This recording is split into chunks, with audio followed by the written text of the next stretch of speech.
자, 여러분이 보내주신 자료를 또 아주 깊게 들여다보는 시간입니다.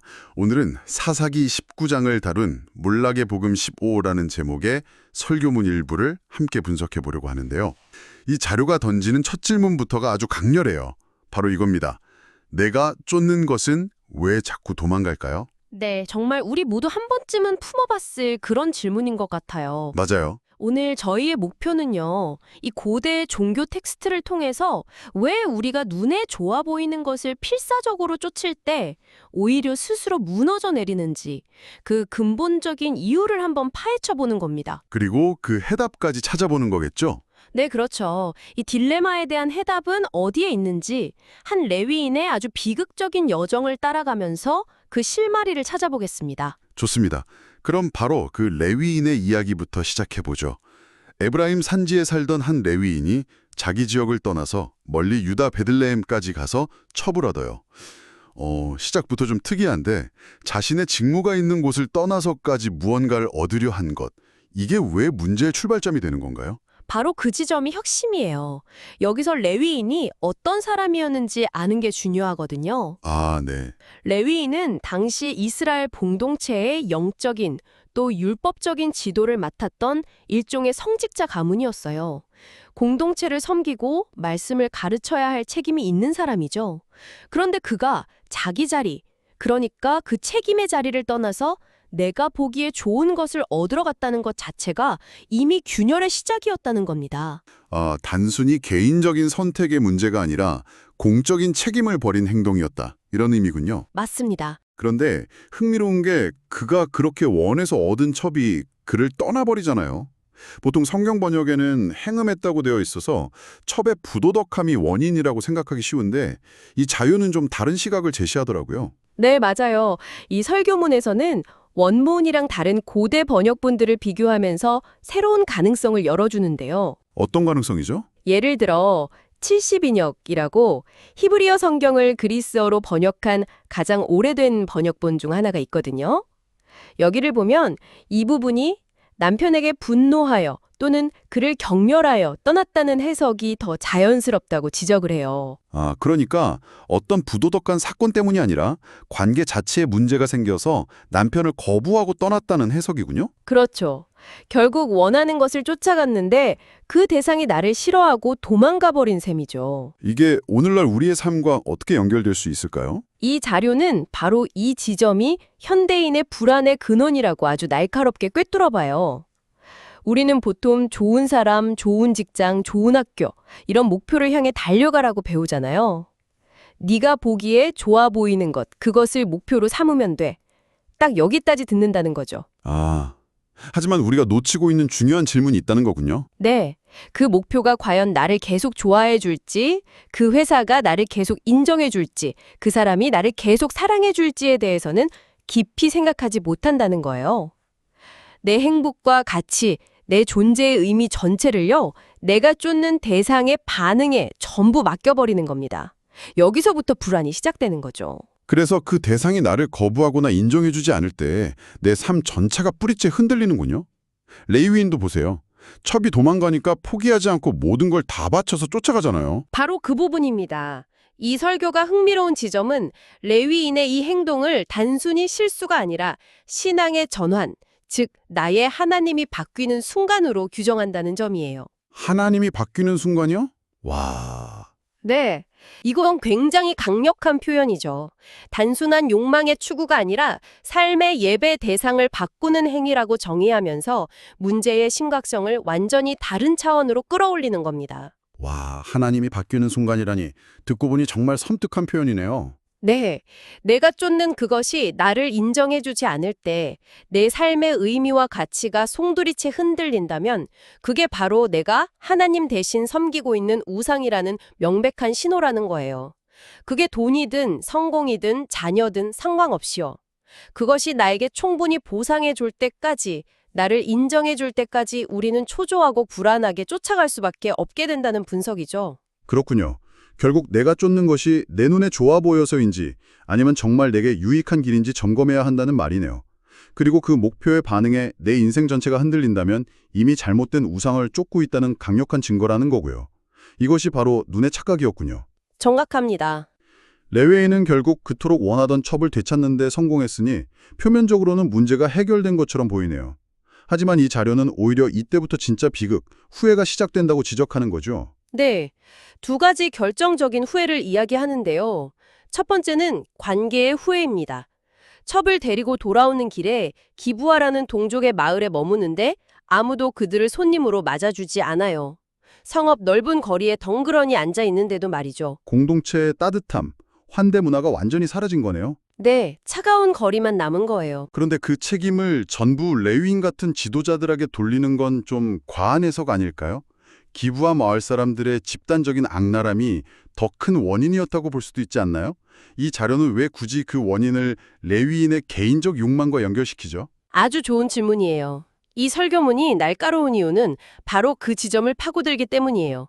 물론 기부하 사람들의 죄가 명백하죠. 하지만 이 자료는 그 현상의 뿌리를 보는 거예요. 뿌리요? 네, 레위인처럼 공동체의 영적 구심점이 되어야 할 사람들이 자신의 역할과 공동체를 버리고 개인의 욕망을 쫓을 때 사회 전체가 나만 아는 이기적인 분위기로 병들게 된다는 거죠. 다른 사람의 아픔에 무관심해지는 문화가 만연하게 된다는 겁니다. 아, 그러니까 한 사람의 이탈이 공동체 전체의 영적 온도를 떨어뜨리는 나비 효과를 일으켰다. 이런 분석이군요. 맞아요. 레위인은 자기가 괜찮은 줄 알았지만 그가 자기 욕망을 쫓는 동안 사회 전체가 옆 사람에게 무관심한 곳으로 변해버렸다는 지적이에요. 다른 이의 아픔이 내 심장으로 들어오는 것이라는 표현이 이 자료에 나오는데 정말 와닿더라고요. 요즘처럼 다들 자기 살기 바쁜 시대에 어쩌면 우리 모두가 조금씩은 그 차가운 기부와의 거리에 앉아 있는 건 아닌가 하는 생각도 들고요. 정말 공감되는 이야기네요. 나의 욕망을 쫓느라 가장 소중한 관계들이 파괴되고 있다는 걸 점검해봐야 한다는 메시지로 들립니다. 그럼 두 번째 후회는 뭔가요? 두 번째는 기준의 후회입니다. 다행히 한 노인이 그들을 발견하고 자기 집으로 맞아줘요. 하지만 그날 밤 마을의 불량배들이 찾아와서 레위인과 동성관계를 갖겠다며 그를 내놓으라고 집을 둘러싸고 협박합니다. 정말 끔찍한 상황이네요. 소돔과 고모라 이야기가 떠오르기도 하고요. 네, 그런데 여기서 더 충격적인 일이 벌어져요. 집주인 노인은 손님을 보호해야 한다는 자기 나름의 기준에 따라서 대신 자기의 처녀딸과 레위인의 첩을 내주겠다고 제안해요. 그리고 결국 레위인 자신이 그토록 쫓아다녔던 바로 그 첩을 붙잡아서 문 밖으로 내던져버립니다. 와, 첩은 밤새도록 유린당하고 새벽에 문 앞에서 죽음을 맞이하죠. 이건 정말 충격적이네요. 자기가 그토록 쫓아가서 되찾아온 대상을 자기 목숨을 지키기 위해서 그냥 내던져 버린 거잖아요. 자기만의 기준이 얼마나 끔찍한 결과를 낳을 수 있는지 보여주는 극단적인 장면입니다. 바로 그 점을 이 자료는 지적하고 있어요. 노인에게는 손님 환대라는 기준이 있었죠. 네. 불량배들에게는 자기들의 욕망의 기준이었고요. 그리고 레위인에게는 자기 목숨 보존이라는 생존의 기준이 있었습니다. 모두 자기 나름의 합리적인 기준이 있었던 셈이에요. 하지만 하나님의 절대적인 기준, 즉 생명을 존중하라는 기준이 사라진 자리에 각자 자기 눈에 좋아 보이는 자기만의 기준을 세울 때 모두가 괴물이 되어버린다는 것을 이 이야기가 똑똑히 보여주는 겁니다. 보통 이 본문을 두고 동성애 문제나 가부장제 문제를 지적하는 경우가 많은데 이 설교는 그보다 훨씬 더 근본적인 질문, 그러니까 권위의 문제를 다루고 있네요. 맞습니다. 이 설교문은 우파는 이 본문을 동성애 비판의 근거로, 좌파는 가부장제 비판의 근거로 사용하지만 둘 다 자기 기준대로 성경을 이용하는 것일 수 있다고 지적해요. 성경이 진짜 묻고 있는 것은 당신의 삶의 권위가 어디로부터 왔는가라는 질문이라는 거죠. 내 삶의 옳고 그름을 판단하는 권위의 출처가 무엇이냐는 겁니다. 모든 사람이 하나님의 말씀이 아닌 자기만의 생존 방식, 자기만의 윤리 기준을 따를 때 어떻게 함께 무너지는지를 보여주는 그야말로 재앙의 서사시라는 분석입니다. 자기 욕망을 쫓다가 관계도, 기준도, 심지어 쫓던 대상마저도 잃어버리는 이 절망적인 이야기에서 대체 어떻게 구원을 이야기할 수 있는 거죠? 여기서 이 자료는 이야기의 관점을 180도 뒤집어 버려요. 이 끔찍한 레위인의 이야기가 바로 나의 이야기라는 겁니다. 저의 이야기요? 네. 우리 역시 하나님과의 관계라는 자리를 버리고 내가 원하는 것을 쫓아갔고 삶의 위협이 닥쳤을 때 레위인이 첩을 버렸듯 하나님을 버렸다는 거죠. 그렇다면 우리의 운명도 그 첩처럼 문 밖으로 내쳐져서 버림받는 것이었겠군요. 네, 그것이 기준을 버리고 자기 욕망을 쫓은 자의 당면한 결말이었어요. 하나님 나라 밖으로 쫓겨나는 것 말이죠. 하지만 성경은 항상 그러나라는 반전을 이야기합니다. 내가 문 밖으로 내쳐지는 대신 나를 안으로 맞아들이기 위해 스스로 문 밖으로 나가신 분이 있다는 복음을 제시하는 거죠. 아, 예수님이군요. 바로 예수님입니다. 잠시만요. 레위인이 자기 목숨을 구하려고 첩을 문 밖으로 내던진 것과 예수가 성문 밖에서 고난받은 것을 직접 연결하는 건 정말 대담한 해석인데요. 이 설교는 이 두 문 밖의 사건을 어떻게 대조하고 있는 건가요? 좀 더 자세히 설명해 주실 수 있을까요? 이 설교의 가장 빛나는 부분이 바로 거기라고 생각해요. 레위인이 자기 목숨을 지키려고 그토록 두려워하며 피했던 곳이 예루살렘이었거든요. 그런데 바로 그 예루살렘 성문 밖에서 예수님이 우리 대신 고난받고 죽으셨다는 거예요. 이 자료는 히브리서 13장 12절을 인용합니다. 예수도 자기 피로써 백성을 거룩하게 하려고 성문 밖에서 고난을 받으셨느니라. 성문 밖이라는 장소가 특별한 의미가 있는 거군요.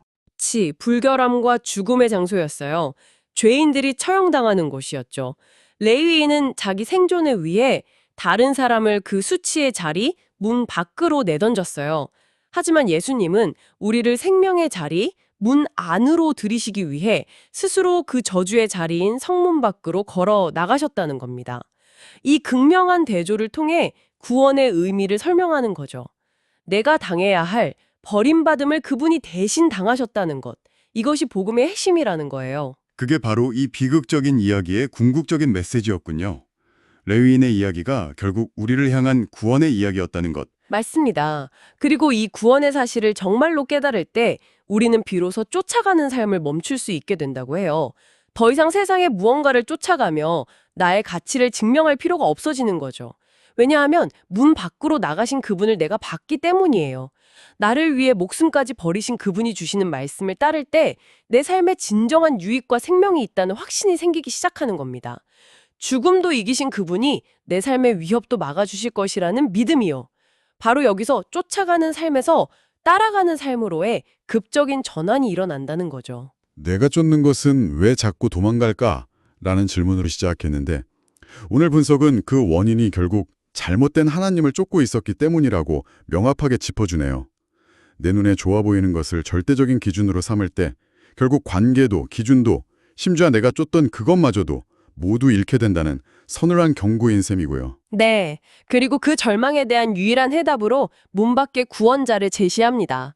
나를 대신해 기꺼이 버림받으신 그분을 바라볼 때 비로소 우리는 불안한 추격전을 멈추고 참된 평안과 새로운 삶의 기준을 얻게 된다는 것이 오늘 자료의 핵심 메시지입니다. 내가 쫓아가던 것들을 억지로 끊어내는 게 아니군요. 원한 생명을 내어주신 그분을 바라봄으로써 자연스럽게 삶의 방향과 목적이 바뀌게 된다는 거죠. 오늘 분석을 마무리하며 여러분께 생각해볼 질문 하나를 남겨봅니다. 이 자료는 내 눈에 좋은 대로 행하는 것의 위험을 이야기했어요. 지금 여러분의 삶에서 나만의 기준이 가장 강력하게 작동하고 있는 영역은 어디인가요? 어쩌면 관계일 수도 있고 직장이나 자녀 문제일 수도 있겠죠. 만약 그곳에 전혀 다른 외부의 권위, 즉 오늘 이야기된 말씀의 기준이 적용된다면 무엇이 어떻게 달라질지 한번 상상해 보시는 건 어떨까요?